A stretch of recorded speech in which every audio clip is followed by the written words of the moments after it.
kanila. Hindi mo pwede ito yan. Hindi mo pwede ito yan. Hey! Hindi mo pwede ito yan. Sabi niyo muna sir eh. Sir, sabi mo muna tapon yan.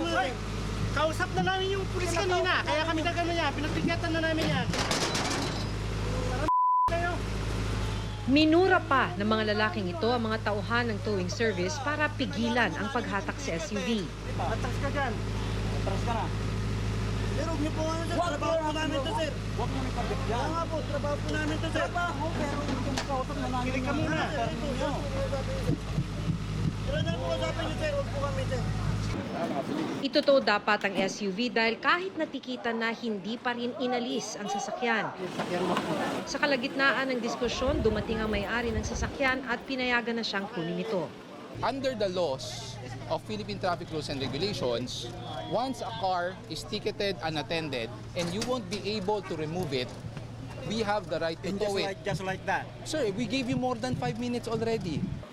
8 sasakyan ang nato at 22 ang natikitan sa clearing operations ng MMDA sa Anahaw Street, Barangay Veterans Village sa Quezon City, kasunod ng mga reklamo tungkol sa illegally parked vehicles. Hindi na mabilang ng MMDA kung ilang beses na silang nag-clearing operations dito. Tanggap na nga nilang pag-alis nila, gagawin uling garahe ang kalsada. Babalik-balikan po natin ito. Gumagawa ho kami ng isang ordinansa ngayon para sa ating one-way traffic, one-side parking po. It's ongoing po.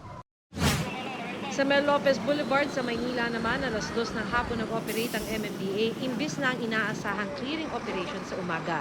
Kaya inabutan at tinikitan ng ilang truck driver na nakasanayan na raw magpahinga sa gilid ng highway. Sinita pati mga kuliglig na bawal dumaan sa National Highway. Ang hirap lang po kasi wala kaming ibang choice kundi dito talaga sa palaran na lang sa mga truck. Napaalis pati ilang ginawa ng tahanan ang tabing kalsada. Sa Tondo po kami dati, ma'am. Pinaalis po kami doon kaya dinimulis din po yung area.